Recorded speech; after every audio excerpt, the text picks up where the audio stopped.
PSC ക്രമക്കേടുമായി ബന്ധപ്പെട്ടുള്ള വാർത്തയിലേക്കാണ് നമ്മൾ ആദ്യം കിടക്കുന്നത്. PSC ക്രമക്കേടിൽ പ്രതികരണവുമായി ആരോപണ വിധേയനായ ഒന്നാം റാങ്കുകാരൻ പരീക്ഷ എഴുതിയാണ് തനിക്ക് നിയമനം ലഭിച്ചത്. അന്വേഷണത്തിൽ പ്രതികരിക്കാനില്ല, അന്വേഷണം നടക്കട്ടെ എന്നും അരുൺ ജെ പ്രതാപ്.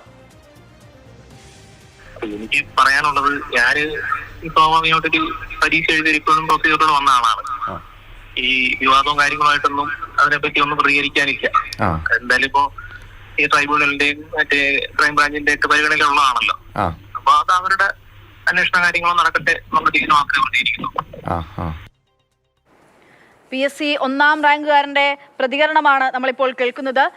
ഈ ക്രമക്കേട് നടന്നു എന്ന് തന്നെ പറയുന്നത് ഈ ഒന്നാം റാങ്കുകാരന് വേണ്ടി ക്രമക്കേട് ഉണ്ടായി എന്നുള്ളതാണ് ഏറ്റവും പ്രധാനപ്പെട്ട ആരോപണം എന്ന് പറയുന്നത്. അനന്തകൃഷ്ണന് വിവരങ്ങളുമായി ചേരുന്നുണ്ട്. അനന്തൻ, പ്രതികരിക്കാനില്ല എന്ന് പറയുന്നിടത്ത് അദ്ദേഹത്തിന്റെ ആത്മവിശ്വാസമാണോ അതോ പ്രതികരിച്ചിട്ടും ഇനി കാര്യമില്ല എന്നുള്ളതാണോ?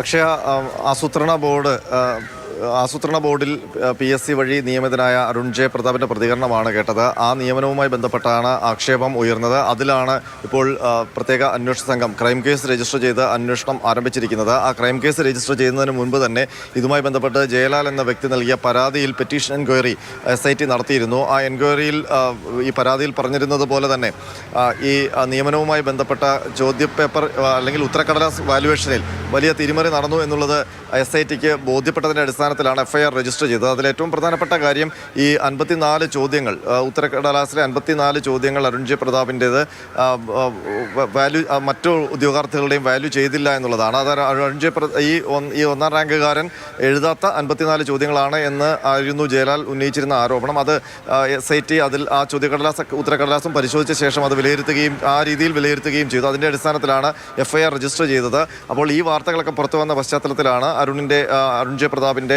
പ്രതികരണം നമ്മൾ തേടിയത്. ആ ഘട്ടത്തിലാണ് അദ്ദേഹം ആ പ്രതികരണം പറഞ്ഞിരിക്കുന്നത്. അതിൽ കൂടുതൽ വിശദമായി പ്രതികരിക്കാൻ അദ്ദേഹം തയ്യാറല്ല. താൻ പരീക്ഷ എഴുതി സാധാരണ മട്ടിൽ തന്നെയാണ് ആ നിയമനം നേടിയിരിക്കുന്നത്. അതിൽ ഏതെങ്കിലും തരത്തിലുള്ള രാഷ്ട്രീയ ബന്ധമോ രാഷ്ട്രീയ ഇടപെടലോ ഒന്നും ഉണ്ടായിട്ടില്ല. അക്കാര്യങ്ങളെല്ലാം അദ്ദേഹം നിഷേധിക്കുകയാണ്.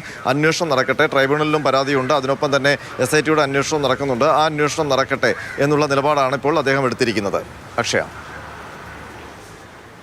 എന്തായാലും ഇതുമായി ബന്ധപ്പെട്ടുള്ള അന്വേഷണം എങ്ങനെയാണ്? അതായത് കഴിഞ്ഞ ദിവസം തന്നെ ഇതിൽ ഗുരുതരമായിട്ടുള്ള ക്രമക്കേട് നടന്നു, ഗൂഢാലോചന നടന്നു എന്നുള്ള കാര്യം SIT കണ്ടെത്തിയിരുന്നു. ഈ 54 മാർക്കിന്റെ ചോദ്യങ്ങൾ, ആ ചോദ്യങ്ങൾ പരിഗണിച്ചില്ല. ആ ചോദ്യങ്ങൾ ഒരു പക്ഷേ മൂല്യനിർണ്ണയം നടത്തുകയാണെങ്കിൽ ചുരുക്കപ്പട്ടികയിൽ പോലും ഈ ഒന്നാം റാങ്കുകാരൻ ഇടം പിടിക്കില്ലെന്നുള്ളതാണ് കണ്ടെത്തൽ. തീർച്ചയായിട്ടും അതുമായി ബന്ധപ്പെട്ട FIR രജിസ്റ്റർ ചെയ്തിട്ടുണ്ട്. ആ FIR കോടതിയിൽ കേസ് രജിസ്റ്റർ ആയിട്ടുണ്ട്. അതിൽ ഈ PSCയിലെ 2 ഉന്നത ഉദ്യോഗസ്ഥർ ഈ നിയമനവുമായി ബന്ധപ്പെട്ട ക്രമക്കേടിന് കൂട്ടുനിന്നു. അതിന് പിന്നിൽ ഗൂഢാലോചനയുണ്ട് എന്നുള്ളതാണ് SIT വിശ്വസിക്കുന്നത്. അതിൻ്റെ അടിസ്ഥാനത്തിൽ പക്ഷേ ഗൂഢാലോചന കുറ്റമൊന്നും ചുമത്തിയിട്ടില്ല. അഴിമതി നിരോധന നിയമവും ഒപ്പം തന്നെ വഞ്ചനാ കുറ്റവുമാണ് ചുമത്തിയിരിക്കുന്നത്. ഈ അഴിമതി നിരോധന നിയമം ഉള്ളതുകൊണ്ട് ഉദ്യോഗസ്ഥരെ പ്രതി ചേർക്കാൻ സർക്കാരിൻ്റെ അനുമതി വേണം. അതിനുവേണ്ടിയുള്ള അപേക്ഷ സർക്കാരിൽ സമർപ്പിച്ചിട്ടുണ്ട്. അതിൻ്റെ അനുമതി ലഭിച്ചാൽ ഉടൻ ആ 2 ഉന്നത ഉദ്യോഗസ്ഥരുടെയും പേരുകൾ സഹിതം പ്രതിപട്ടികയിൽ ഉൾപ്പെടുത്തും. അതിന് പ്രത്യേക റിപ്പോർട്ട് കോടതിയിൽ നൽകുകയും ചെയ്യും.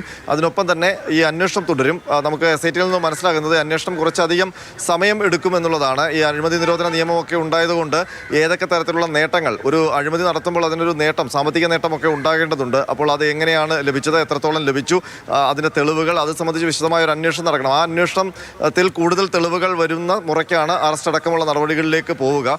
ഏതായാലും സമയമെടുക്കും എന്നുള്ളതാണ് SITയിൽ നിന്ന് നമുക്ക് മനസ്സിലാക്കാൻ കഴിയുന്നത്. ശരി, അനന്തകൃഷ്ണനാണ് വിവരങ്ങൾ പങ്കുവെക്കുന്നത്. ഒരിക്കൽ കൂടി നമുക്ക് ആ ഒന്നാം റാങ്കുകാരന്റെ ടെലിഫോൺ സംഭാഷണം, അരുണത്തിനുമായി നടത്തിയിട്ടുള്ള സംഭാഷണം ഒരിക്കൽ കൂടി കേൾക്കാം. എനിക്ക് പറയാനുള്ളത്, ഞാന് സ്വാഭാവികമായിട്ടൊരു പരീക്ഷ എഴുതിയിരിപ്പോഴും പ്രൊസീജിയറോട് വന്ന ആളാണ്.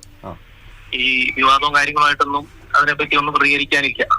എന്തായാലും ഇപ്പോ ഈ ട്രൈബ്യൂണലിന്റെയും മറ്റേ ക്രൈംബ്രാഞ്ചിന്റെ ഒക്കെ പരിഗണനയിലുള്ളതാണല്ലോ. അപ്പൊ അത് അവരുടെ അന്വേഷണ കാര്യങ്ങളും നടക്കട്ടെ എന്നുള്ള രീതിയിൽ മാത്രമേ പറഞ്ഞിരിക്കുന്നു.